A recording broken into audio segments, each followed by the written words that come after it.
One thing I never understood being in the lending business was how consumers never really had immediate access to their credit reports. More importantly, how they really didn't understand how they worked, the good, the bad, and how they got to where they were. That's what I want to talk about in today's episode. I hope you guys enjoy.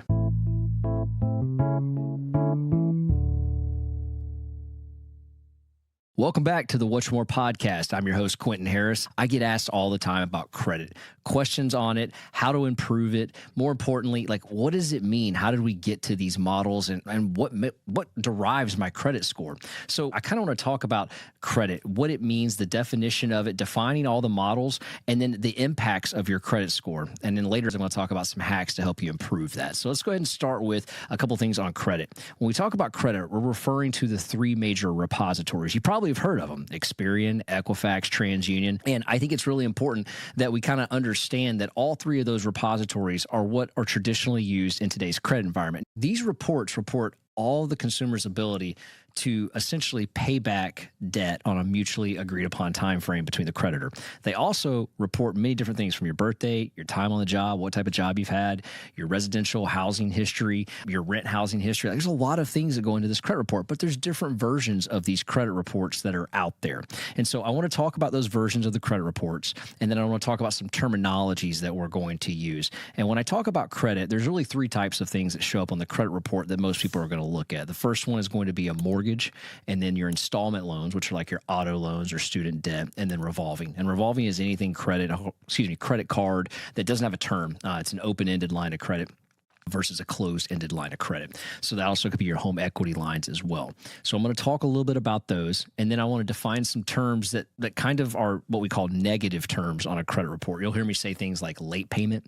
And when I say a late payment, that means you were 30 days late on something. So your credit card might have been due on the 15th, and you end up paying it on the 16th of the following month. That would be a late payment. 60 days would be 61 days beyond the pay date, 91 days beyond the pay date. You kind of get the point.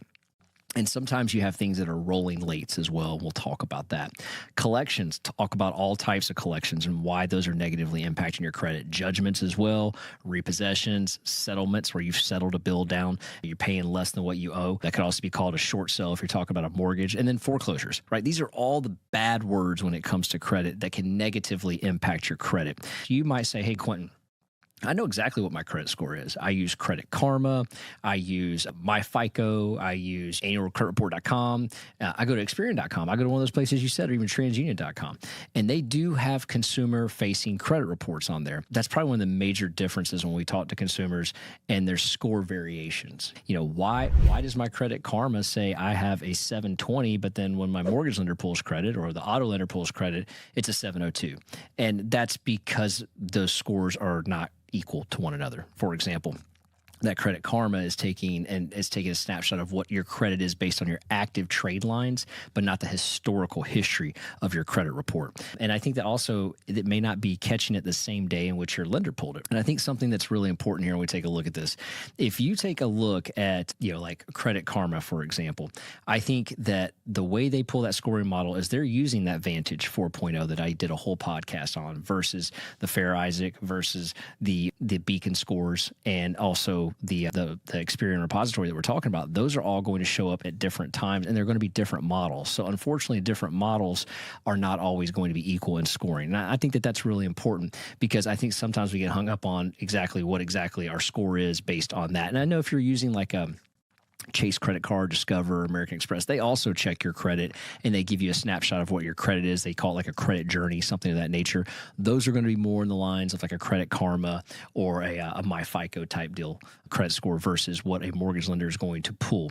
Now, another thing to take a look about on credit here that I wanted to share is that when you're applying for any type of loan, there's multiple types of credit pools. We've talked about this on previous podcasts, but like an M1 credit report, that is going to be a mortgage related pool versus an I1 or an I9 credit report, because that's going to be actually the installment being pulled on there, the installment portion of a credit alert versus a mortgage credit alert. And then you have an R1 credit report, which is for revolving. And so there's different types of reports that lenders can pull. For example, if a mortgage lender is doing a tri-merge, that means they're pulling all 3 credit reports. Sometimes if you're doing an auto loan, they'll only pull a single merge. And then sometimes if you're doing, maybe it's insurance, maybe it's auto insurance, there might be a bi-merge there where they're pulling two different bureaus and not just all 3 or one. And they'll take the middle of the 3 scores. And that is actually how your loan and your actual product and your interest rate is all going to be determined around that particular score. Again, on the auto side of things, it's probably going to be a one single pull, the one that their underwriter prefers. And sometimes on the insurance side, it's more than one, just to kind of make sure they can offset the other score. Maybe there's just things that don't show up on one bureau that may show up on another, because that does happen from time to time. And so when you're taking a look at these things, I think one of the questions we get asked a lot by consumers is, hey, listen, how do I improve my score? Or why is my score, lower than what I saw? Or why are you showing maybe a medical collection and I don't see that? Or why on earth is this, this balance higher over here on this credit card than what I'm showing on my, creditkarma.com? Again, I want to go back to when a lender pulls your credit, they are getting a real-time live snapshot in depth of what's going on with your financial profile. Credit Karma is not necessarily going to do that on a weekly or monthly basis. They're going to take a look at it as their system does a push-pull and updates. And as we've talked about in numerous podcasts, not every lender is going to report to all 3 repositories at the same time, which could actually positively impact your score or negatively impact your score, depending on what your credit utilization is.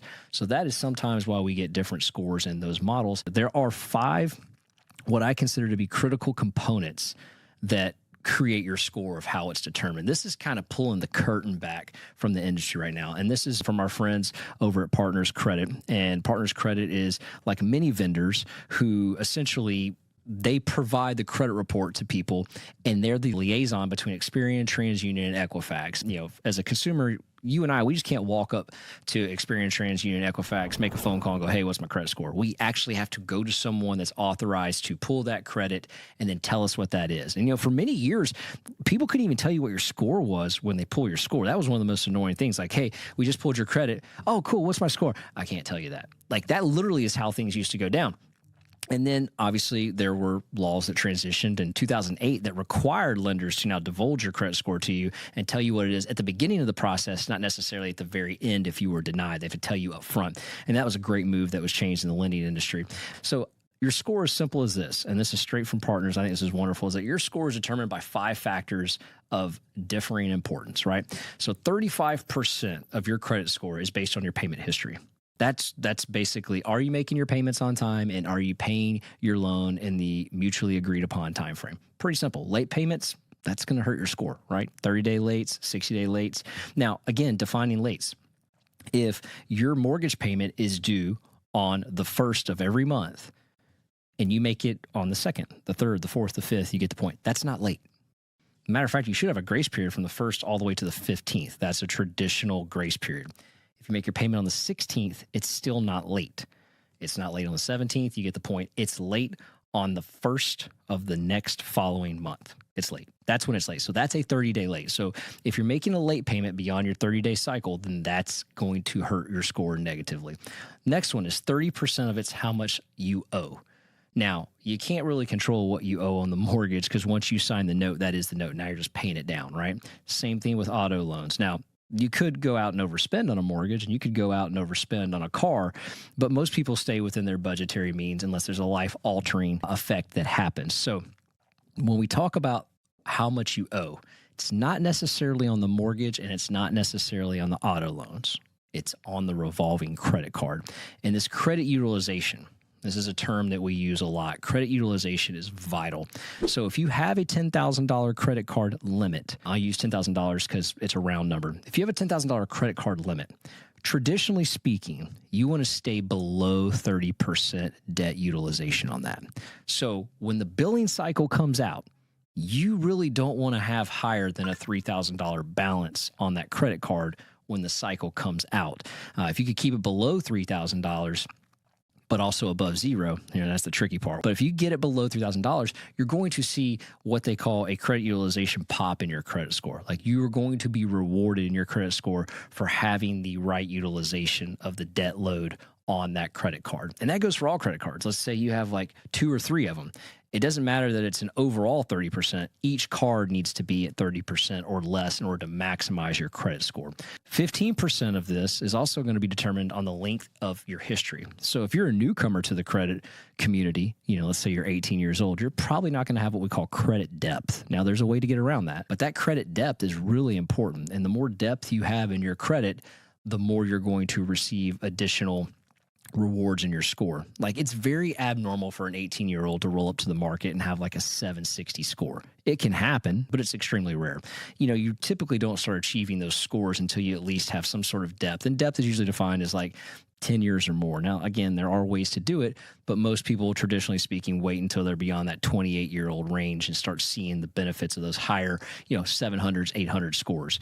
And the next one is going to be 10% is new credit. So how much new credit are you taking on? So we got 35% is payment history, 30% is the amount you owe, 15% is the length of history, and 10% is the new credit that you're taking on. So are you like trying to take on a ton of new credit? I've talked about this over and over on episodes before where you're just like, hey, I got to apply for this new card because, maybe it's got points that do this and it's better than my old card. Or maybe I'm getting more rewards and I'm getting more, points per dollar for this. Or maybe I'm just getting, a certain amount of money back, cash back per month. Like we know all cards differ, right? So people will apply based on what they see on TV, or maybe their friends are like, hey, dude, why aren't you using this card? I'm getting this back. So, there's all kinds of reasons why we open up new credit cards. You just might need one, right? You might have one that's quote unquote tapped out, or maybe you're doing the balance transfer game. And then obviously autos and mortgages. They're going to look at that as well. Like how many mortgages, how many autos, and then how many credit cards. That's all new credit depth. But if you go in this order, new debt being established in order of like what's going to impact your score more negatively is if you keep opening up credit cards, you're probably going to get the credit bureau not be too friendly on your credit score with that. Automobiles are a distant second, right? And then mortgages are a way distant third. So that's just something to keep in mind in that order. And then 10%, the last 10% is the type of credit used. And that kind of goes into what I was just talking about there, revolving, auto, mortgages, like that type of credit that's being used on there.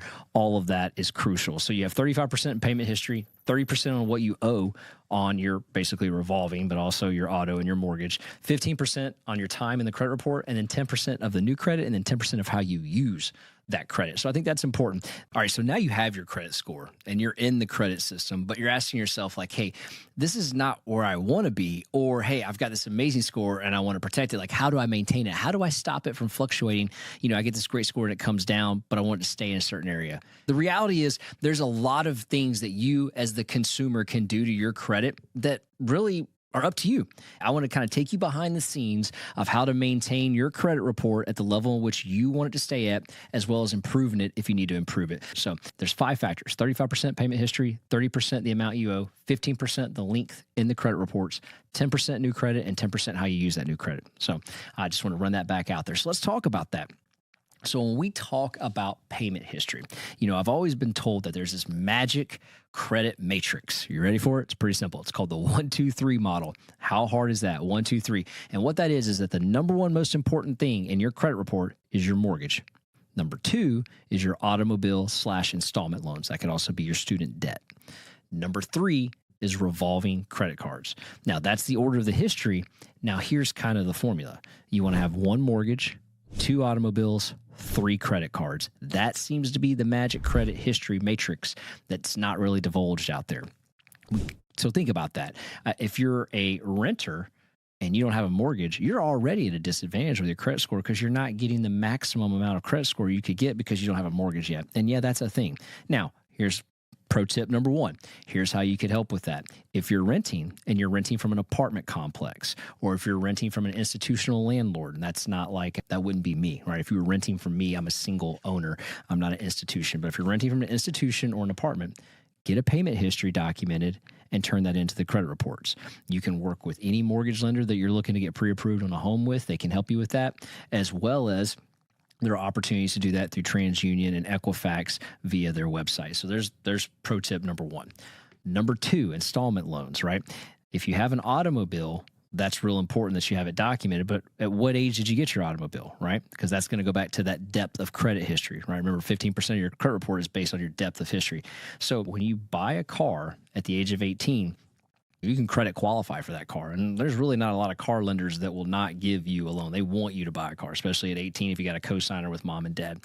The real question is, can you find the automobile, lender or the automobile maker that'll let you be on there at the age of 16? Like, there are ones out there. You can start your credit history 2 years earlier. So that's something to consider. The third thing is in revolving. Now, this is the easiest way to get into the credit history, starting at the age as early as 13. You heard that right. As early as 13 years old, there are certain credit card companies, Amex being one of them, that will allow you to put someone in your family as an authorized user on that credit account. Follow me here. If 15% of your credit history determines your credit score, so if 15% of your credit score is determined based on your depth of credit history, and you start at the age of 13, by the time you're 18 years old, you already have 5 years of credit history. That accounts for 15% of your score. Now, if you recall, what makes up the bulk of your score? Payment history. So if you have 5 years of credit depth and payment history, you already have a leg up when you're 18 years old of a credit score. That's vitally important. Now, some credit card companies make you wait until you're 16 years old to add an authorized user, but there are some that start as early as 13. It's a great way to get started in the credit system and establishing a credit score out the gate. It's also one of the fastest ways to improve your credit score. For some reason you need to improve your credit score and you're beyond the age of 18 and maybe you had some bumps in the road or some things have happened, you can get established as an authorized user on any family member's credit card. And typically you see this with kids. You don't really see this, like, you're not going to your aunt and uncle and going, hey, can I be an authorized user on your account? You typically see it, what we would call as non-arm's length, mom and dad usually, right? And so mom and dad usually would put the kid on there, right? And you would help them establish credit, whether the credit card allows for it at 13, 15, 14, 16, whatever, and they put them on there. If it's later on in life, you can still do the same thing. And you can still help that person rehabilitate that credit score by putting them on there as an authorized user. So that's two of the main quick ways to get credit early on and kind of beating the system, if you may, and getting in there before the age of 18. The other thing is the largest balances carry the most weight. That's why mortgage is number one in that matrix, right? It's usually your largest balance, and then automobiles and student loan debt's number two, because those are usually your second largest balance. And sometimes those may be your largest balance, especially if you're new to the credit world and you got your first car. Because think about what's someone's first purchase they make when they graduate college. Typically, statistics say when someone graduates college or high school, their first purchase is a new automobile. It's not a mortgage, it's an automobile. So that's going to be your first highest balance, your first thing on the credit report that pops up because it's your highest balance. But later on, it could be your student loan debt, and hopefully it's your mortgage. And those things will bring more value to your credit report than credit cards at any given time. But the earliest way to get in there is going to be put on as an authorized user on one of your family members' credit cards. But the largest balances carry the most weight in their scoring models. So that's why a homeowner, going back to what I said earlier, is typically going to have a higher credit score than someone that's not a homeowner yet. You don't achieve those high 7s and mid 8s until you become a homeowner. You don't see that get up there because the biggest weight is given on that mortgage when it comes to establishing higher credit scores. So the other thing is this: when we talk about fastest ways to establish the credit, like I said, getting on there as an authorized user is extremely important. It's the quickest way to do it. Also, you can do it by establishing a traditional card. So, for example, if you're beyond the age of 18 and you don't have a family member or the luxury of having a family member that'll put you on as an authorized user, you can apply for a credit card. Now, at the age of 18, it's not going to be guaranteed that you get that credit card. But if you don't have anything on your history that's deterring the consumer lending division of the credit card company of approving you, you're probably going to get one. You're probably going to get one with like a $500 to $1,000 balance right out the gate. The question becomes, how do you utilize that? And go back to what I said earlier in the previous episode, is that maintaining a 30% balance is critical. Now, I want to clarify. If you have $1,000 credit card to start, right? If you're brand new to getting credit and you were given the opportunity to get a $1,000 credit card, that means put $300 on the card, let it cycle through, and pay it off. So as it cycles through, you're not charged interest on it. We've done a whole podcast on that. So you put $300 or $250, $300 max on that $1,000 limit. Let the billing cycle through. Once it comes back through, pay it off. If you do that, and you do that consistently, by the way, you're going to see a significant increase in your credit score, and your credit history is going to start with the proper utilization and also with the proper depth. And that's really important, going back to those 5 factors that I talked about. So I'm going to bring a slide up here on my computer because I kind of want to show you how trade lines work. Now, you're not going to be able to see this right now. My producer is going to probably put it in the background as I'm talking here. But I want to show you guys, this is from a fake credit report. I want to make sure you know that this is fake. Our friends over at Partners Credit were kind enough to kind of come up with a fake credit report and share this with us. So let's call this John Doe, okay, for the name on here. But what I want to show you is what a revolving account looks like. Now, what you're about to see here is a trade line from a fake Chase bank account, right? Fake number, fake everything. But inside here, what I want to show you is what lenders look at and what repositories look at when we talk about ratios. So on this trade line, first thing you're going to see is it says Chase Bank USA. That tells me that as a lender or someone that's looking at your credit, that this is with Chase Bank, that's your credit card company. I'm also going to see that it is a revolving account. And I'm going to have the indicator on here that shows me that it's a credit card at the very bottom here under the bureau remarks. You're going to see XPN, which stands for Experian. You're going to see TU for TransUnion and EQF for Equifax. That means I am looking at a tri-merge that's reporting all 3 bureaus here. And at the very bottom, that says credit card, right? So that tells me that's a credit card. It also tells me in the middle of this trade line, it's a revolving credit card. So that revolving is important because remember, we talked about that on the matrix of the 1, 2, 3. This is the revolving section of that. It's going to tell me the date in which this reported was back in October of 2016, and that it was opened in May of 16. Now, obviously, this is an older trade line because we're using this as a made-up date here, but that shows me 4 months of that being reviewed. So the depth on this trade line is 4 months. So when we talk about length in the credit report, this trade line would only have a 4-month depth history. The balance on this, and you kind of see the red line with the arrow pointing to that, is $2,375. Now, the credit limit, which is where the opposite of that arrow is pointing, is $3,200. That means we have a 74% credit utilization here. This person is actually going to get a worse score on their credit report for having a 74% credit utilization. What we would like to see that be at is below 30. So if the limit is $3,000, keeping that below, let's just say $1,000 on a balance, would really improve this person's score. So if I, as a creditor, were working with you, I would say, hey, Mr. and Mrs. Consumer, what I'd like to see you do here is pay that balance down from $2,375, just pay it down $1,375, and let's get a letter from Chase that says your new balance is $1,000, and I would take that letter and I would go back to the repositories and have them update this, and that would increase your score. That's something that you can do, right? But that's also something you can do as a consumer, that you can take control of this and say, listen, I know where I am. I've got my Credit Karma. I've got my FICO. They're showing me what my balances are.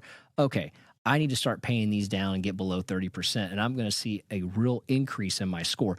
This is what we talk about when we say credit utilization. Let's go back to the very beginning of this here. We talked about 5 things make up the credit score. Payment history. So as long as you're making the payments on time, check. That's 35% of your credit score model. Another 30% is the amount you owe. That's what I'm referencing right now. And this credit utilization, the amount you owe, that is the other number 2 thing that makes up your score. So 65% of your credit score is comprised of payment history and the amount of money you owe. I just showed you how to improve that by making that payment down in this scenario. And if that applies to you, you will see a dramatic jump because that accounts for 30% of what you owe. And then the length of history. In this particular case, it's only 4 months. So probably not going to get as much, impact to the score because it's a rather new trade line. And then also remember 10% new credit, and then the other 10% is the type of credit in which you're establishing. So I kind of wanted to go through that with you so you can see this, and my producer Charlie will put that in there. But here's what I want to show you. In this particular scenario, I'm going to show you another screen here where we're showing a borrower that has a Capital One credit card. They have a high credit limit of $5,000.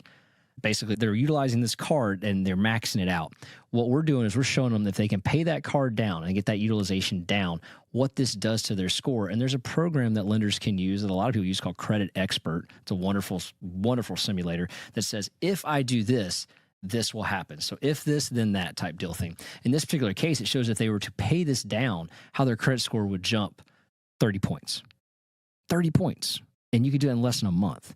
So in some of these examples that I'm putting on here, I'm just wanting to show you what type of impact credit utilization will make as far as how you use your credit cards to your advantage. Because sometimes credit cards, I know they get a negative connotation in the industry because they're not taught how to be used real well. And I go back to this, why is this not taught in school? Like this could easily be a high school curriculum class on how to use credit card. It's simple math, the formulas work, and then you could improve your credit. Because remember, there's a tremendous difference in credit scores every 20 points. And, you know, when you talk about getting the best interest rate on your mortgage, and you talk about getting the best interest rates on your credit card or the best introductory rates, all of that is surrounded by your credit score. They don't look at anything else other than that. They aren't looking at really anything, because when you're offered this, they don't really know your income. They don't know your employment status. All they know is your credit score.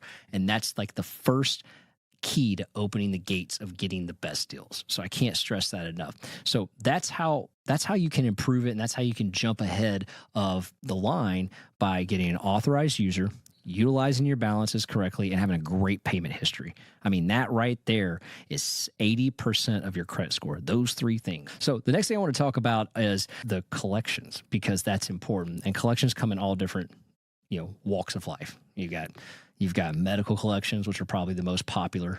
You've got collections for debt that hasn't been paid that you agreed to. And then you've got bad collections, which I would say really bad, like a repossession or a short sale, you know, or foreclosure. Those are really bad collections. That's when stuff's gotten off the grid, not good, and you know you're possibly looking at something like a bankruptcy or whatever. But let's go to those first two.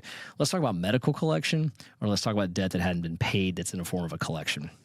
And these can happen for different reasons. Personally, I think the medical collection is the biggest scam of all times, because you know you go to the doctor.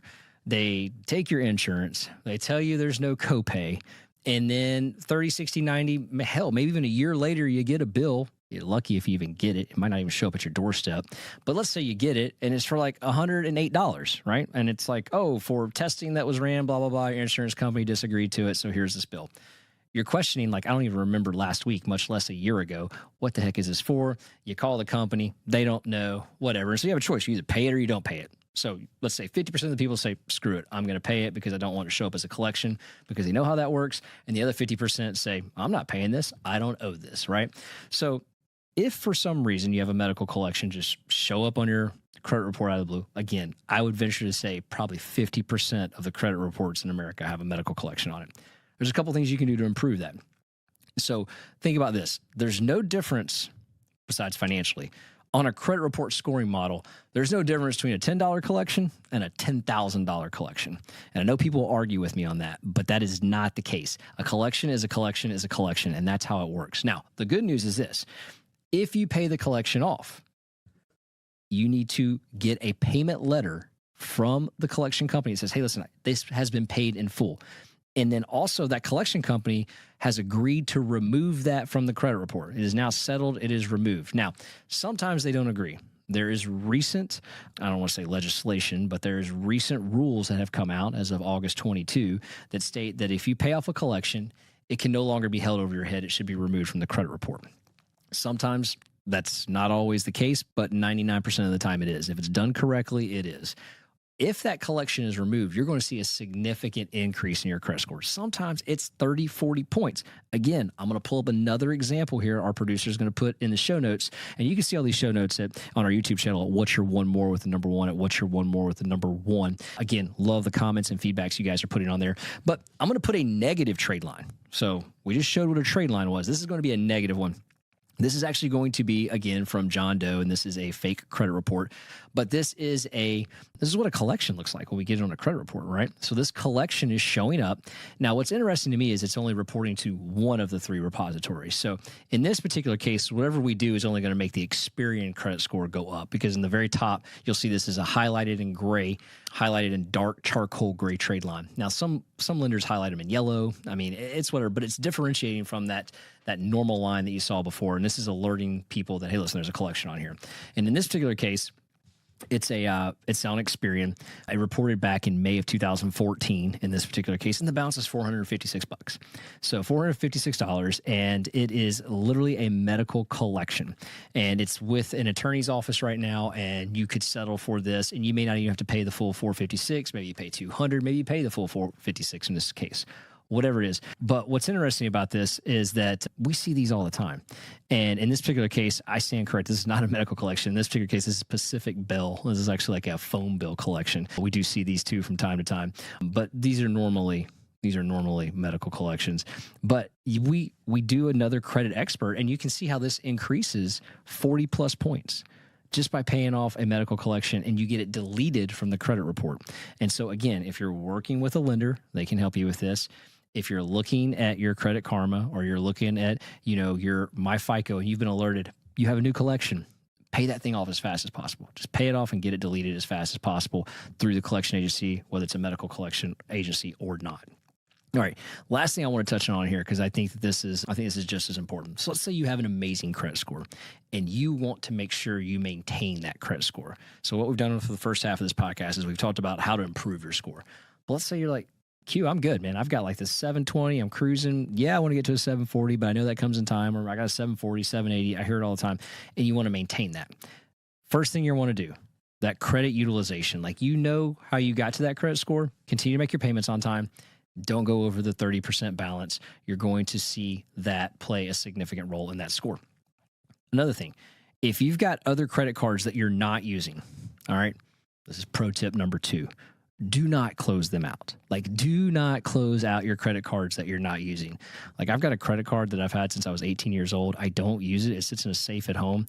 It drives the living hell out of me because I'm like, oh God, what if something happens on that card? What if I'm checking it, making sure there's like no fraud on it. But I know if I close that card out, I lose 20 plus years of credit depth because I closed that out. Even though I'm not using it, I'm going to lose 20 years of credit depth. That's going to damage my credit score. So, and that's exactly what happens. And isn't that crazy? We get like this false notion like, hey, listen, pay off all your debt, close out your credit cards. That makes sense to me too. Because shit, man, I want to be financially free. I don't want to have that stuff lingering over my head. So pay it off, close it out. Well, no one tells you closing that out could cost you 100 points. Like, don't close that credit card out. Put that joker in a safe. Check it online once a month. Make sure there's no fees being charged. Make sure there's no activity on it, right? Especially if you're not using it. But that brings up another point. That card may have an annual fee attached to it. Okay, if it has an annual fee attached to it, here's something you're going to want to make a decision on. Do I close it out and I'm going to suffer the points? I'm going to suffer the points on my credit report. I could lose it. Or do I put a reminder in my Outlook or my calendar on my phone, and I say, hey, listen, annual fee due at this time. Because what happens is with a lot of people is they forget to pay the annual fee, and 69 days down the road, that thing is now late, and you got a 60 or a 90-day late on your credit report because you forgot to pay the annual fee because that thing's been sitting in your safe. That's a reality. That happens all the time. So you just got to make a choice. Either use the card, don't use it, and remain active on it, and then you know exactly what's happening, or don't use it because it's not beneficial to you anymore. Close it out, lose some points, or put it in a safe and put some reminders on the annual fee dates so you know exactly when that's due so you don't get stung on that. So keep that in mind. Another thing to do is if you are, you're using the credit cards, you're not using the credit cards, we just talked about that, but you have the score you want. I would highly recommend a really sophisticated credit monitoring system. A lot of people will use LifeLock. They're probably number 1. ID Shield is number 2. If you're using a Chase card, if you're using Amex, Discover, any of those major ones, they're going to have a credit journey or a credit identity or a credit tracker built in. And if you're not using that, that's free of charge. You automatically get that as part of your credit card. So you should be able to find that tab. I'm looking at one right now from Chase called Credit Journey. You just click on that and it will walk you through. And it's done pretty well. But again, it's on the premise of that Credit Karma system I was talking about, that Vantage 4.0. So it's not really getting the same look as what lenders look at. So it's going to be a different scoring system, but you get an idea of what's showing up in your credit report. The idea behind having something on your credit, monitoring your credit is exactly that. It's not necessarily to get the score, it's to monitor your credit. You want to know if a medical collection shows up. You want to know if something's being charged on your credit card that you're unaware of, whether it's this card that's monitoring it or it's other cards that you have. You want to know if your credit's been pulled. They'll tell you that too. That's important. A question we get all the time. Hey, listen, my credit score was pulled on June 1st, and then it was pulled again on June 15th, and my score fell 30 points. It's probably not why your score fell 30 points. I mean, if you noticed in, the things that make up your credit score, 35% payment history, 30% the amount owed, 15% the length of history, 10% new credit, 10% how you use that new credit. I didn't see any percentage in there on how many times your credit was pulled. That's because that's not the case. The irony is in that scenario is that your credit's pulled on the 1st and then it's pulled again on the 15th. It goes back to those rolling billing cycles we talked about. There's probably a creditor that popped in there in that 15-day window and reported a new balance. And that new balance is probably what drug that score down. I can almost guarantee if you took both bureaus and put them side by side, one of those trade lines has a higher balance over 30%, which is what dropped your credit score, or medical collection popped up, or you missed a payment.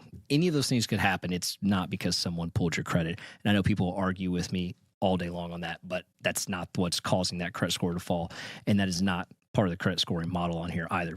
All right, last but not least, maintaining that great credit score is be a conscious credit user. Again, I think that's one of the biggest things that gets missed here is that people aren't always monitoring and looking at their own credit. I mean, treat that thing like you do your monthly paycheck or your weekly or your biweekly paycheck. You know, treat that thing like you do your mortgage statement. Like look at your credit on those sites that I'm referring to and take an opportunity to make sure everything on there is accurate and correct. And then also start building up for your kids. You know, at the early age of 13, you can start adding them on there. And then if you're beyond 18, work with your parents to get put on, you know, if they haven't done it yet, work with your current parents to get put on as an authorized user. Extremely important, great way to build depth, great way to build a payment history on there. So if you guys like what you're hearing, please 5-star review this podcast and then check us out at our YouTube channel. All the screenshots, all the notes, everything we talked about will be on there. Till the next time, we'll catch you on the next episode of What's Your One More. I got one more shot, I'm gonna make it. One more chance, I'm gonna take it. I meant it when I said it, now it's time for me to do it. I got one life to live, so I put my all into it, yeah.